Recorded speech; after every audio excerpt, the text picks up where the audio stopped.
Welcome back to the Ant series, episode 3, The Jar Trap. Previously on the Ant series, Professor Ant, Captain Ant, Little Ant discovered dozens of trapped ants inside the giant glass jar. And now the giant human boy was coming back fast, if you ask me, very slow. Oh, boom, boom, boom, boom, boom. The ground shook beneath them. Captain Ant looked up nervously. We're officially out of time. Professor Ant adjusted his glasses. Tiny little glasses. Then we stopped wasting time. Inside the jar, frightened ants were shouting, "Help me, help me, help me, help me. We can't get out, we can't get out. The walls are too slippery." Little Ant rushed closer. Then suddenly he froze. Among the trapped ants was someone he recognized. Who could that be? I'm shocked too. A younger ant with a golden antenna. Luna. Who's Luna? I didn't see that coming. Little Ant looked up. And Luna looked up too. Captain Ant looked from one ant to the other. What's going on? Oh. Professor Ant smiled. Interesting. Little Ant blushed. What? Captain Ant laughed. You know her? Little Ant responded. No, I don't. Your voice just went higher. Little Ant responded. Did it not? And Captain Ant, of course, laughed again. It absolutely did. And Luna smiled from inside the jar. Can we discuss my rescue first? And Little Ant responded, all right. Little Ant immediately snapped back to attention. When Professor Ant studied the jar, there must be a way, he said. Captain Ant, of course, always too brave, stretched out his muscles. Yeah, I have an idea. Professor Ant sighed. Whenever he says that, I get worried. Captain Ant charged towards the jar. And Professor Ant said, Captain Ant, don't. And before you know it, Captain Ant, bam, slammed into the jar. The jar didn't even move. Of course the jar wouldn't move. Little Ant. Captain Ant bounced back and landed upside down. Little Ant perked over. You okay? And Captain Ant, of course, trying to redeem himself. I hit it strategically. Professor Ant shook his head. Please, can you just stop helping? Suddenly, Luna pointed to the trees.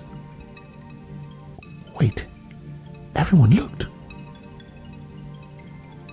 A shadow moved between the bushes, then another. Get down! Professor Ant's face changed instantly. Everybody get down!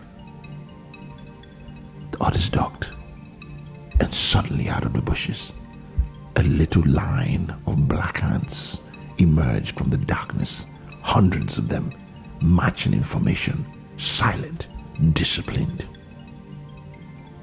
Dangerous. Captain Ant whispered. Who are they? Professor Ant's voice became very serious. The shadow colony. Little Ant stared. The what? That must have been sounding like, the what? Professor Ant swallowed. Oh, I only heard stories. They don't gather food, they take it. They don't build colonies, they conquer them.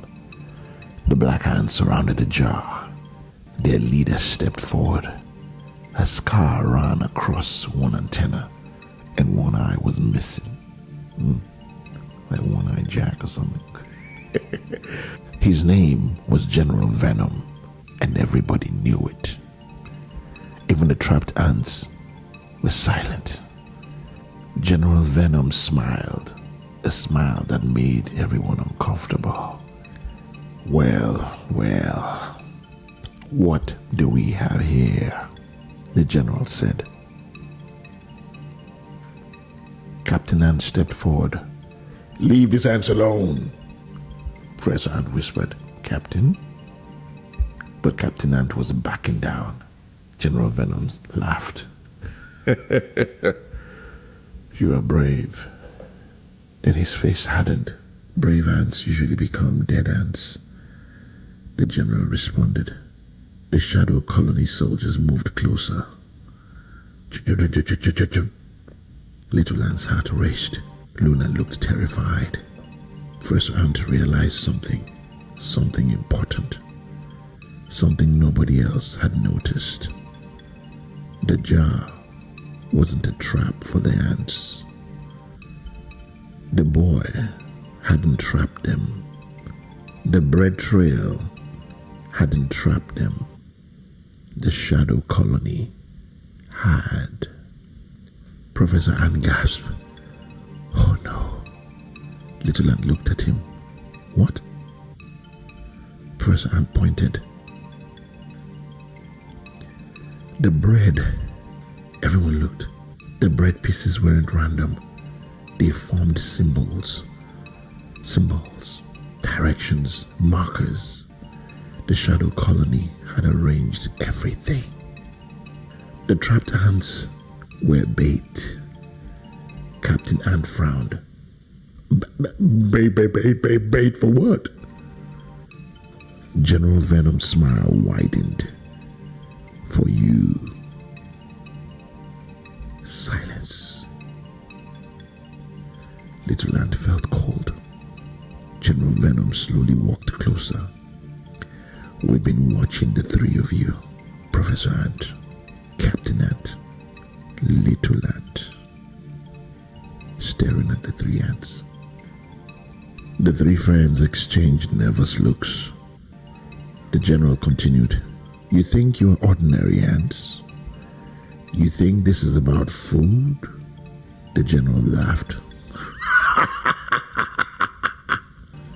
It isn't. Professor Ant stepped forward. What do you want? The general's eyes widened or narrowed. We want what your colony has been hiding. Professor Ant froze. Captain Ant looked confused. Little Ant looked confused. Even Luna looked confused. All the ants trapped looked confused. Even I'm confused right now. What are you talking about? Asked Little Ant. The general leaned closer. His voice became a whisper. The map. The professor's face turned pale. Little Ant noticed immediately. Captain Ant noticed too. Professor, you know what he's talking about? Professor Ant said nothing. For the first time since they met him. The smartest ant in the colony looked afraid. Very afraid. General Venom smiled. So it's true. Professor Ant slowly backed away. Little Ant's heart pounded. What map is he talking about? Professor Ant looked at his friends, then at Luna, then at the shadow colony, and finally he spoke. A sentence that changed everything. The map leads to something hidden beneath the old mango tree. The shadow colony soldiers moved forward. The general grinned. And the professor whispered, If they find it first, every colony in the forest is doomed.